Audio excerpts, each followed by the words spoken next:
34 seconds from COVID. Customers must wear a face mask or face covering compliant with CDC Frenzy guidelines. is real and it is happening here at this location. Take a look. I'm easy with change and I would just jump in.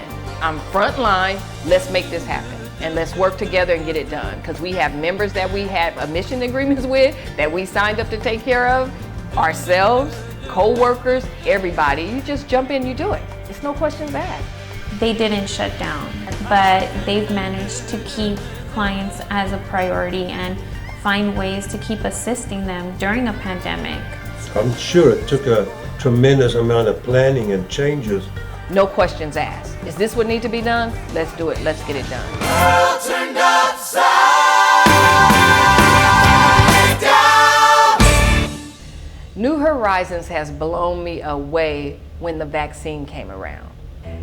Diane's family member, that's a doctor, came to New Horizons and gave us the first dose of Moderna and the second dose, where I didn't have to take my members out to a pharmacy. We didn't have to deal with a line, anything like that. It was just all of us, our family, that was across the street in that line, and they was able to get the first dose and the second dose. So that was a wow. And the other big wow is for our director, Tatiana, jumping on this so fast. We had limited cases. We were able to, if we did have a case, we were able to jump on it, get in front of it. We didn't never have to call a member and say that your family member is this and they, God forbid, I'm not gonna even say the word, never had to do that. So those wow, and that our day program is closed, but the campus is actually physically open, where now I have an office where I can flip-flap back and forth, and we're taking all the necessary precautions to prevent COVID from happening, wearing masks, washing hands, hand sanitizers. Those are my wows, and that I kept a job. It's a lot of people out there that are struggling due to COVID because the jobs have closed. Everybody, all of the staff here could still have a job. I don't think people think about that. Just seeing even John, our CEO, in the parking lot in the mornings, I would see him, how's it going, Tracy? I said, everything's good, just getting out here before everybody's out there, you know. And our 99-cent store where we had residents that used to work there, they let me in the store at 7 a.m. even though I was not elderly, but due to I was a frontline worker and they know who New Horizons are, I never had a problem going in there at 7 a.m. being the first person to get in there and get what we needed. Working during COVID was a bit difficult. There were some certain cases where some of our own employees or coworkers did get sick. Les would sometimes take me to the side and ask me if I need any help. Do I feel comfortable continuing working if I'm concerned about my own safety?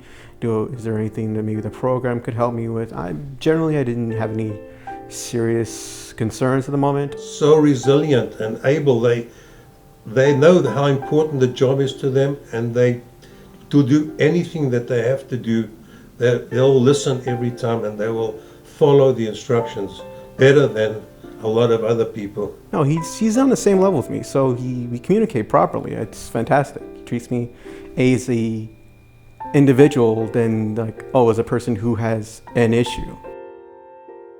Supported employment is to have a coach or someone to assist you into developing the skills to do your job as well as to keep the job. You are given that real first step of actually developing work skills. New Horizons in the general sense, I think it's fantastic. New Horizons, I feel like, has never given the clients any sense of a loss of hope. The staff are nice people and they motivate me. Sherry, she is an amazing client who has grown so much, and she's a person who knows what her goals are and she knows how to ask for help. We're special ed, but we still need our needs. We have been assisting her with some of her goals, like going outside to the nature more often, work on her health, and she's been very open with different suggestions that we give her. We do a lot of journaling. I had job club today, this morning. I walks in the morning sometimes, do grocery shopping on Mondays sometimes. And we've seen her come a very long way with her independence, and the clients become like our family because we are the people they reach out to a lot of times, and they trust us to be there for them. Seeing how others react to special need clients, residents / members in the community, I didn't like that and it bothered me. So I always told myself that I would never treat them any different than I would treat someone else.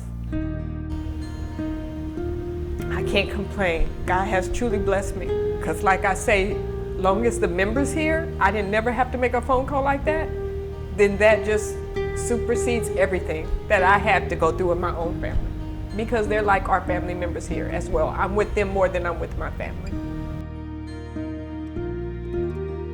To make up for what has been missed, it's going to be a lot of hard work from the members and from the staff too. And they're catching up with today's society where just watching how they go from struggling to get online to now being able to do it by themselves.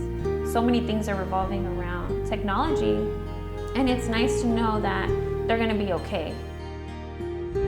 Imagine if it was another pandemic, I don't think I would have did anything different. Just jump in it, jump in front of it, make it happen, work through it as we still working through it, and just keep it moving. We ask questions later. Let's make it happen.